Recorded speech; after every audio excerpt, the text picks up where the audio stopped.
fans of high quality entertainment, Robert's on My Turntable is having a contest to reach 1,000 subscribers, although he's already reached 1,000 subscribers, so I don't know what's the point of me doing this video.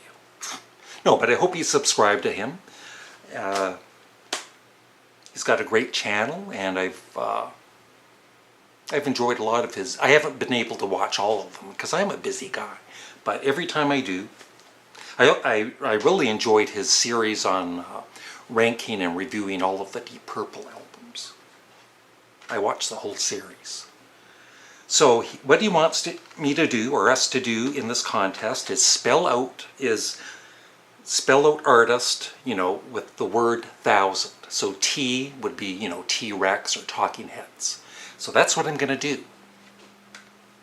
For T, I have chosen a very underrated band that should be in the Rock and Roll Hall of Fame, even though they never wrote their own songs. But they were a great band. Not just 3 lead singers that they're known for, but they were seriously a great band that actually played on the albums. And this, I think, might be my favorite of theirs, Suitable for Framing, with Eli's Coming and Celebrate and Easy to Be Hard.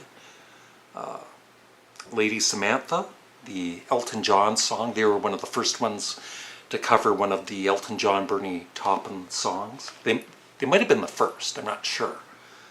But this was in, I believe, 1970 or 71. Excellent. What a great band.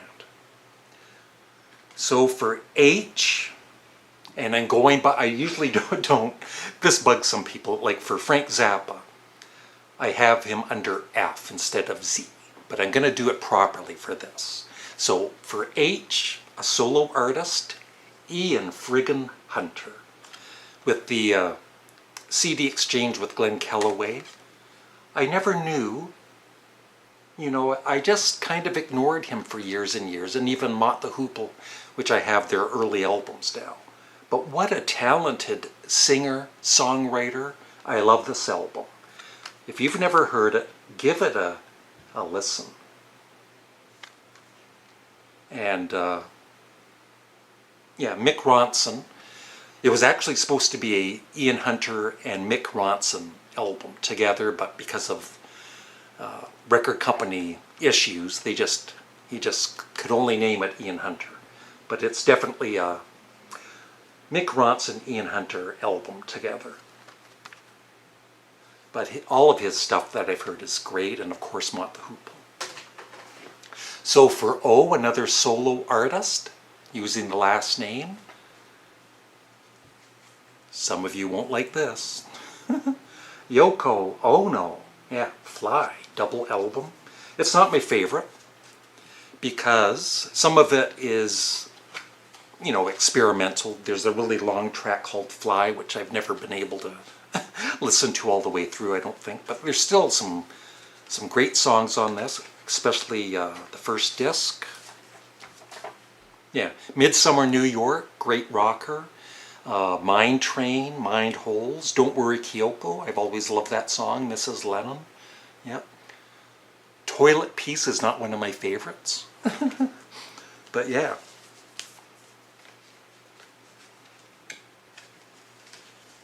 Yoko Ono. Next is You, and it's a band, so that's under You.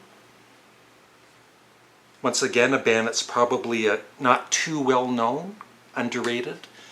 The Undertones, a great band from, I believe, Ireland, right?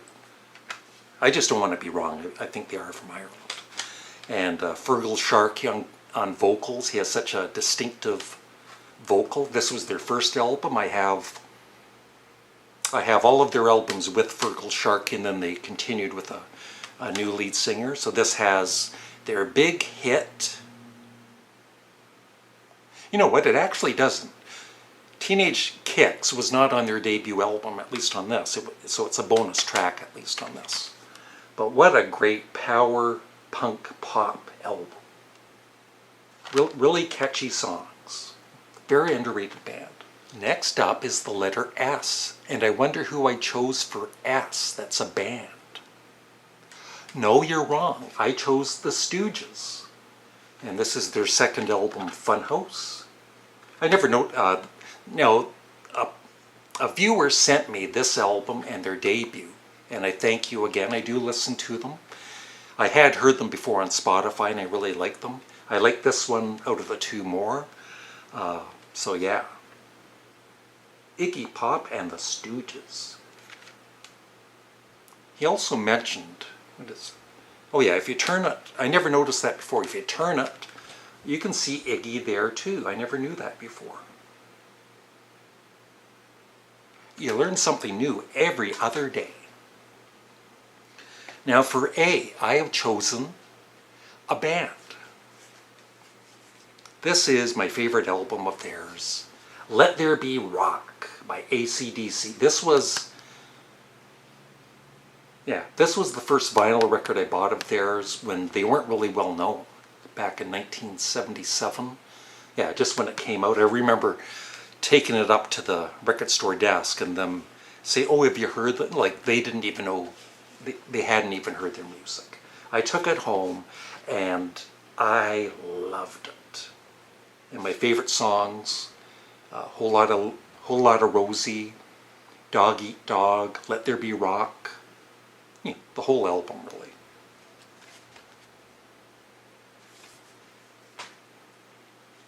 N is what I feel is the most underrated Canadian band ever.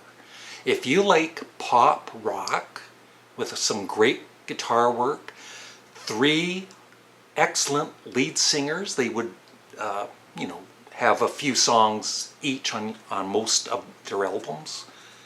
This is the Northern Pikes. I do not like this album cover. I don't know what they were thinking. This was from the early 2000s, I believe. Yeah, 2001. And they've released 2 more albums since then. And I am even, they autographed this, I believe. Or it might be the other CD I have. That's the other CD I have. But anyway, I am credited on this. I don't know if you can see that. It would have to, but it says Larry Graves there because I used to help them out on their website. Not that I knew what I was doing. But they are super nice guys.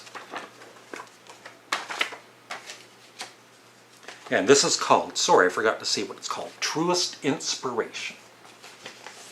So, with all due respect to the Northern Pikes, you can't always judge an album cover by, if you hadn't known the band and you saw that, I don't think you're going to be too interested in it. It's kind of bizarre and it's kind of freaky. It freaks me out every time I look at it. And finally, under D, Robert's on my turntable knows this band. I was actually surprised he has them in his collection. They're very underrated. They're not very well known. They are Deaf School. And this was their 3rd album. Then they broke up, and I think they've released more albums since.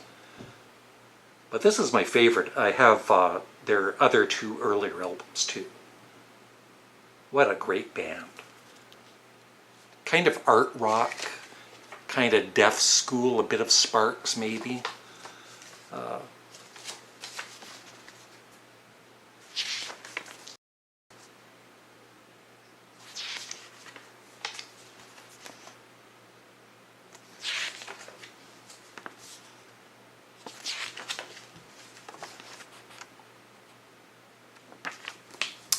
And yeah, one of the members,